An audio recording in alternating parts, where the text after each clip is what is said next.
Hello, my name is Paul Lyons. I'm from paintings.nz, and tonight I'm going to paint a picture of some of the foothills in Canterbury.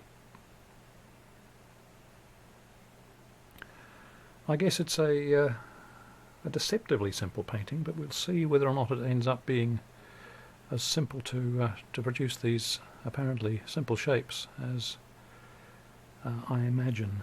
So we're going to start with some hills. So at the moment I'm just outlining the shapes of the hills. Excuse me. Outlining the shapes of the hills by wetting the sky area. Right, found my water bottle. Once I found my water bottle, I can augment the water that I've put on there already and just see if I can spread it out a little bit so it's more even on the surface. So this is not a day of great sunniness, so there's blue in the sky, a bit of blue around about there. It's not very exciting blue, and there are some fairly ominous clouds at the top and odds and ends of other cloudiness at various places. So clouds are not all the same colour, so let's just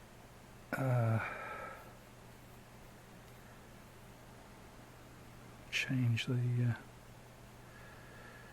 coloration a bit.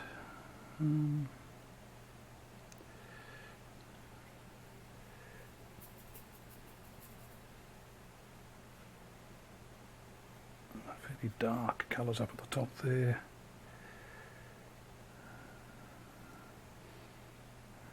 So there's a cloudy sky, and we'll let it do a bit of mixing. After all, cloudy skies are produced by the movement of water molecules, so if we can make water molecules move around on the surface of the paper, we're bound to produce something that's exactly the same as the cloudy sky, aren't we? Yeah, right. It's not quite the same set of physical processes. But, you know, we can produce something that has a certain cloudiness to it.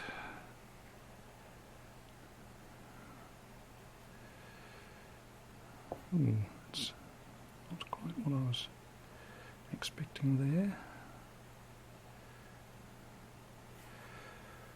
So, clouds, water molecules running around on the surface of the paper, and let's see if we can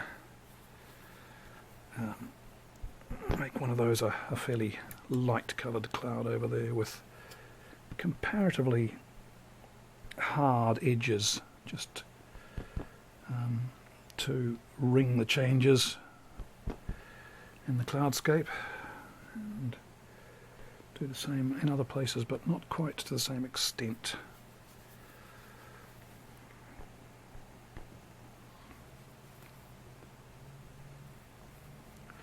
I was reading the other day, or hearing somebody the other day saying, "Oh, I can always tell when somebody's blotted out their clouds with a towel." Oh, God. Those people will be sent to hell.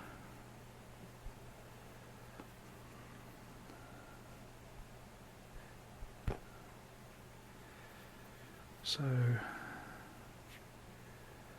I guess I'm condemned on that basis. Actually, I might just harden up the edge there a little bit so that the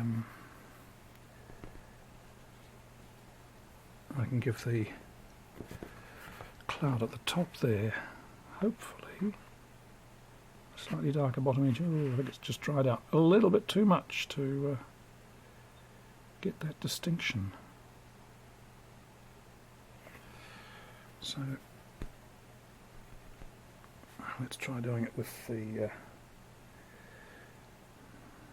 brush then.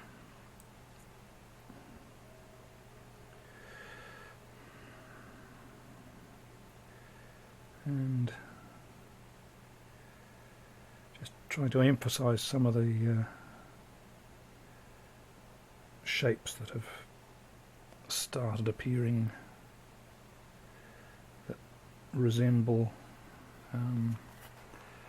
cloud shapes, so that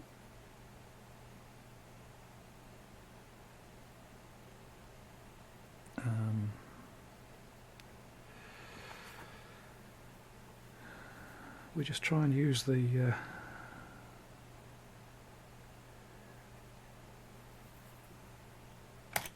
properties of the water pool that's up there.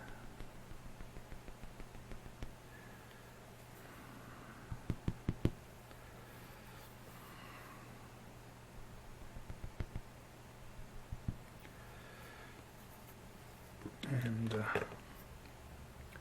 maybe some of that's a bit too obvious, so we'll use one of the brushes I've got lying around. I've just in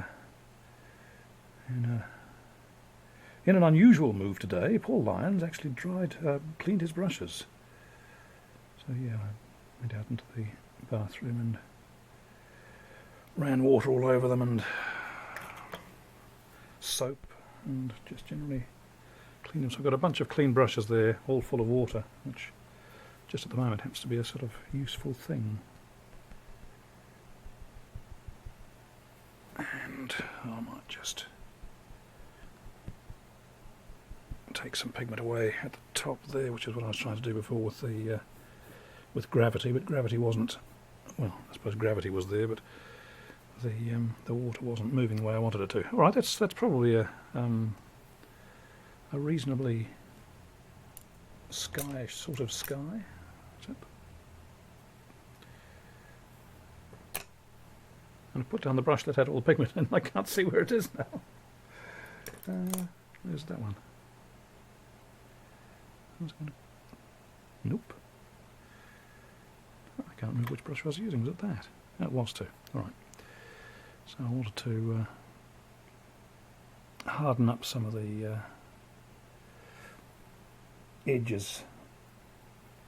Pick up a different colour just for the fun of it.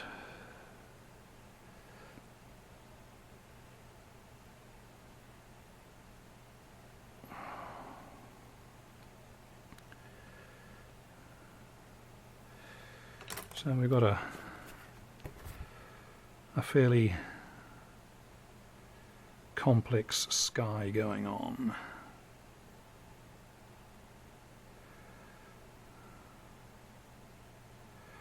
Another brush with just water in.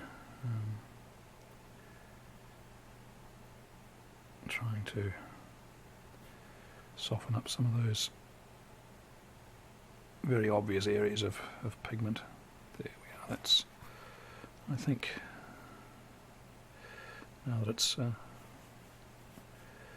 been in the pigment, of course it's picked some up, so I can use that.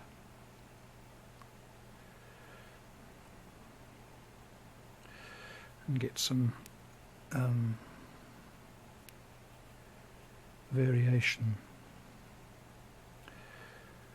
And shall I put some pigment up there? Of course it's quite dry up there because I've blotted it with the towel. I don't want an area of white cloud right up in the corner to attract people's eyes from the in the middle of the painting. And I also, now that I think about it, don't really want it up there. So let's fill back in that pigment that I took away before. Maybe just a smidgen of that. Transfer some pigment from up there down into this piece of cloud, so it's not just pure white.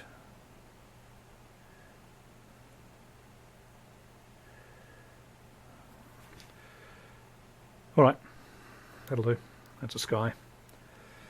It's been a sky for a while, so let's not waste an enormous amount of time on it. Let's dry it and go on with painting some hills.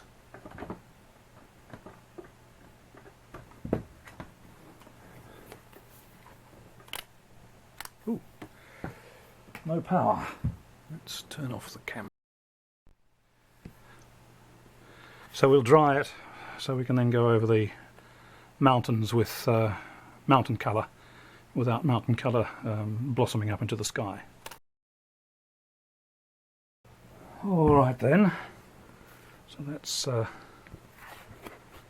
just dried the sky along the edges there enough. I haven't bothered with there so much because I'm not going to be painting anywhere up near that. Now for the mountains, and as I said, we'll use mountain colour. Has anybody got any ideas what colour mountains are? I think perhaps bright orange.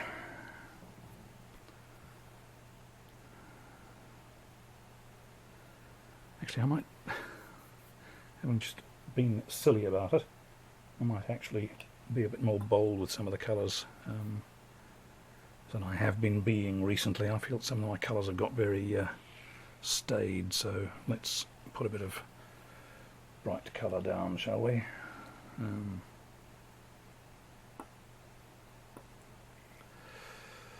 And who knows what colour we've got. At the tops of the hills there, just variety. We'll probably end up with the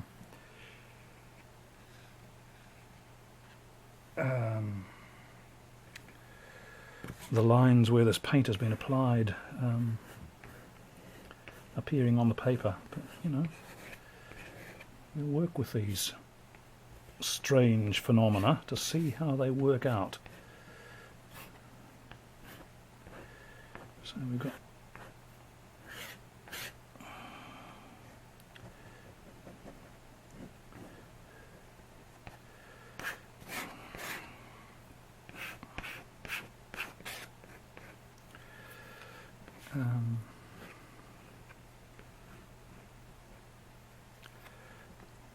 that's kind of nice, sort of different darker colour for that hill there.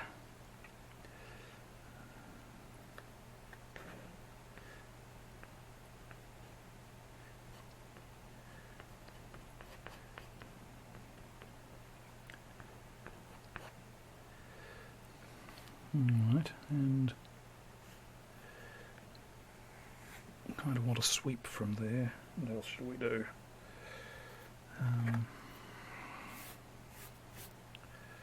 This is really a big sweep going down. So let's pick up some paint on the credit card. I've never done this before. Just a thought that occurred to me now. So we've got paint on there, and we'll put it down and see how it ends up. Kind of nice. The red hill.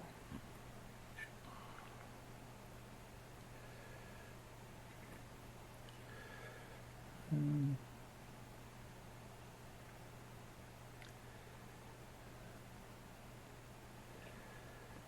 we'll put another hill behind it, which has turned out to be a very blue hill. And we'll bring this other hill up here, down behind the blue one we've just added.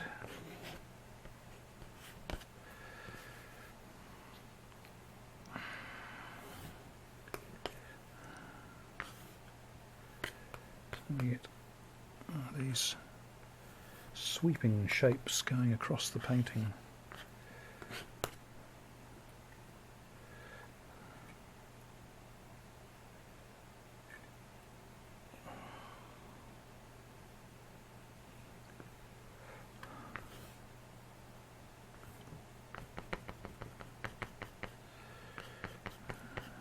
sort of bank in my original reference photo. I'm actually following a photo and doing this.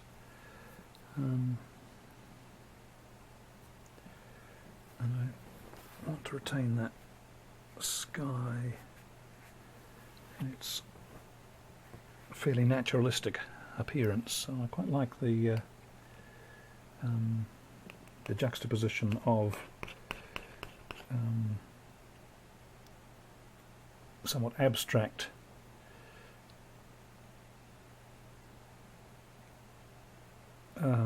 items in the foreground here with a very naturalistic looking something else, in this case sky. One of the reasons I like the credit card is that it keeps intense colours on the screen, on the paper.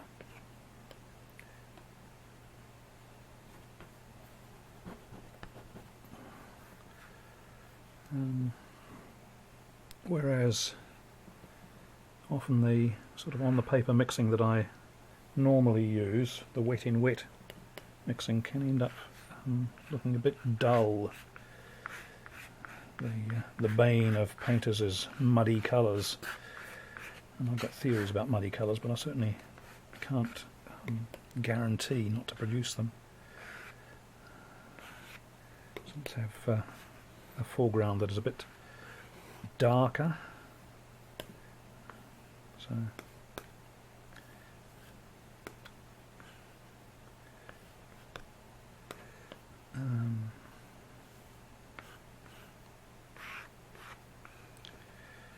don't want to mess with this too much. You know, up there, and I had a bit of red there, didn't I, in that hill, so I might just cautiously add a bit more. There's nowhere dry to hold this steady anymore. So that gives us an area there, and it's more or less got the sort of feeling of shape that I'm after.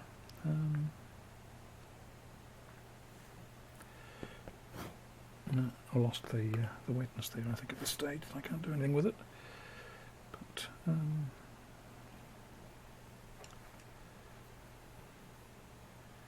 we've got a lot of the shape that we're after. No, that's dried out too much too. Alright, I think we've done what we can with those hills. I might just put a squidge of yellow over here, see if that'll I can do anything with that to green up that area a bit. Might work, might not, don't know. But yeah, I'm kind of feeling that that's more or less doing the sorts of things that I want. Now, the other thing that I want to do with it is to put some trees into it. So we'll go back to something a bit more naturalistic. The grove of trees over here. Not as big, but I think we're going to want them fairly dark. Otherwise they're not going to stand out against the blue of the hill behind them, are they? So let's get a bit of dark paint. I also want to darken the base in particular of these ones. So I'm trying to follow the original brush strokes that were over there. And put down dark bases on these trees. I think I want some more dark paint though. Let's take that slight lighter colour there at the bottom of the trees away. And we were going to darken these trees up a bit as well, weren't we? Just let the paint diffuse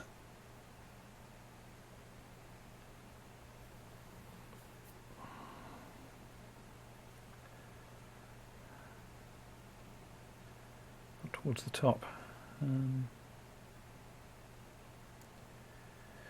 Same sort of thing there, and I'll just try and find a way of...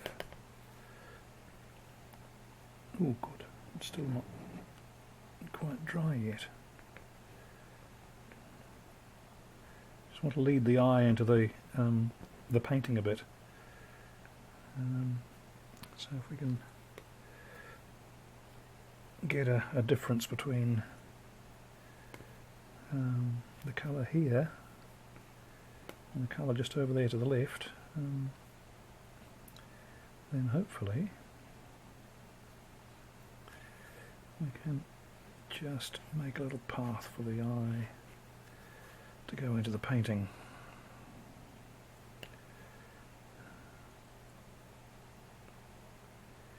A little bit of artifice there, if you care to look for it, but there's actually quite a lot of artifice there. Let's try to knock it back a tad. It's possibly better. Yeah, that'll do. And I probably don't want that light area under the trees like that. Let's just take it away.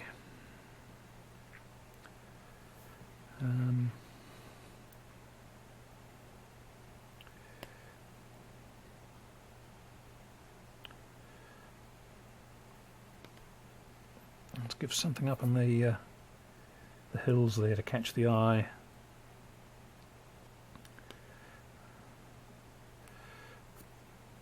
Just up at that peak.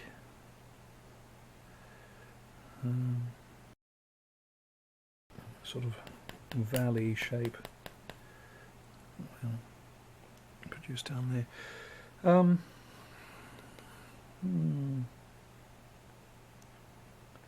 I'll just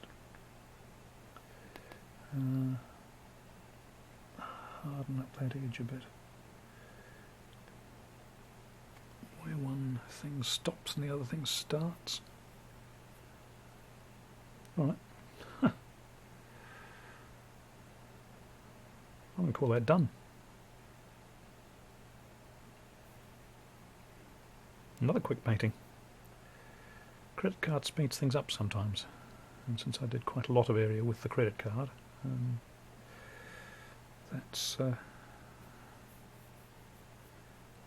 been quite helpful. Righto. Well, no, we know what happens now, don't we? I put it up at the end of the room and look at it and come back and say, oh, this needs fixing.